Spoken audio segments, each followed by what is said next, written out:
The last episode, we dove into Ashley Ray's theory, which was sort of a thought-provoking perspective, or at least the first part that she shared on Reddit, that questions the credibility of the intruder theory in the JonBenét Ramsey case. We explored how Ashley's arguments focused on sort of like a Burke did it theory, and then possibly the idea that it really all points to John, as I've also talked about on this channel. She mentions things like the pineapple and the ransom note that kind of shows challenges and inconsistencies in the Ramsey story. Additionally, we also touched on the reaction to Ashley's theory from John and Andrew Ramsey and his public dismissal of her theory, and specifically how he retweeted her theory, sort of referring to it as this kind of nonsense in a way.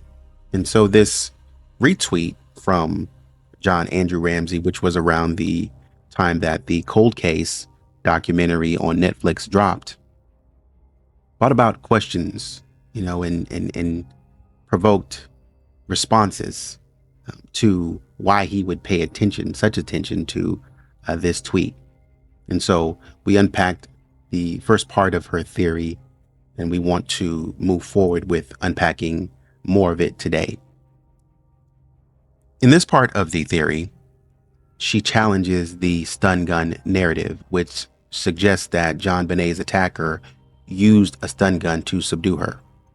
She dismisses the idea almost outright, calling it baseless, and the idea that it doesn't hold up to scrutiny is her sentiment.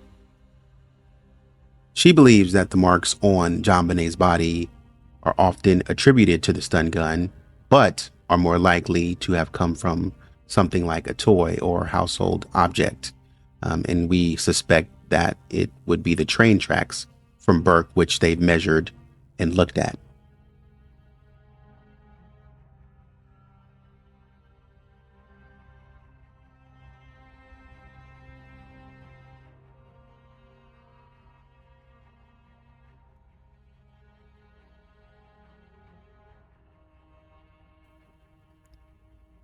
Ultimately, she sees the stun gun theory as another narrative that doesn't align with the facts and argues that it's time to move on.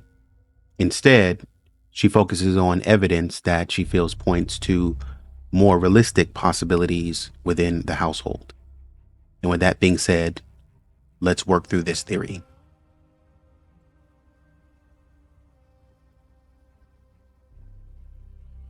The stun gun theory posits that JonBenét's attacker used a stun gun to subdue her, citing marks on her body as evidence. However, the article that Ashley writes disputes this claim, stating that I couldn't stand the thought of people believing the stun gun theory. It has been debunked 1,000,000 times. This language underscores her frustration with what she perceives as a baseless narrative.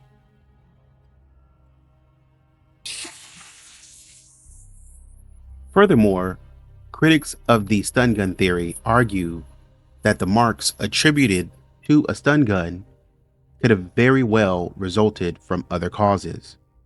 For instance, forensic experts have suggested that the abrasions might be consistent with injuries from a toy or another household object. And as we said before, this could be the train tracks.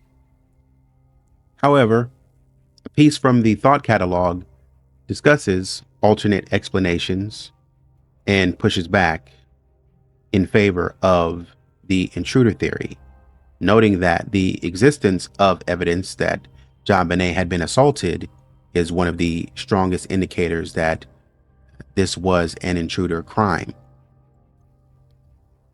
The sentiment here is that the wife probably wouldn't protect the husband, knowing that something like an assault may have gone on against her child. And so it would be less likely that she would try to help cover that up, which would lead us to an intruder.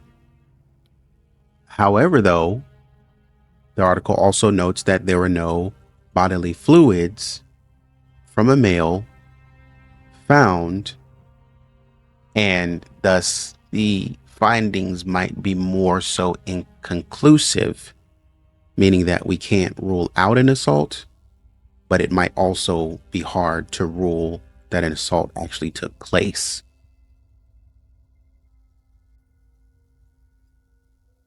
Moreover, the absence of other stun gun related evidence might further weaken this theory. Typically, as they note, a stun gun's use would leave behind specific chemical residues or burn patterns, none of which were conclusively found on JonBenet's body. And so the lack of such forensic evidence challenges the plausibility of this scenario.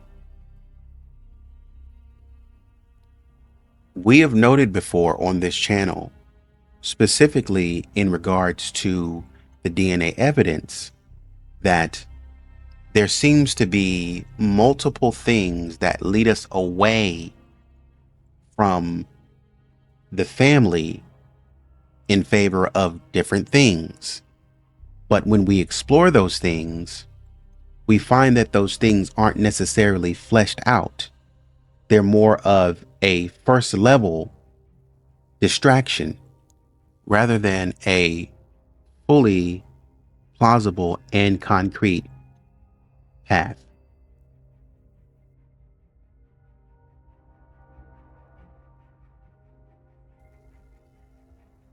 Still, the persistence of the stun gun narrative, despite its debunking, reflects broader issues in the case's investigation and public perception. Misinformation and sensational theories have often overshadowed some of the more methodical analysis that is being attempted in the community, which is, as many believe, hindering the pursuit of justice. And as many of you have pointed out, this young lady, this little girl, needs justice now more than anything. An article from Vulture, in discussing the Netflix documentary, notes that 3 decades after the murder of JonBenét Ramsey, the case still remains unsolved, which fuels ongoing speculation and media frenzy, thus leading to more sensationalism. So to conclude on this theory, the stun gun theory lacks credible support, both within the article as presented by Ashley and among external forensic analysis. At least we can say it's debatable. And so the absence of corroborative evidence and the availability of more plausible explanations for the injuries suggests that this theory is more of a product of sensationalism than fact. That's the video. We'll move on next to some of the misleading points in the Netflix documentary, according to Ashley, on the next video. But until next time, thanks for watching. Let me know what you think down in the comments, and take it easy.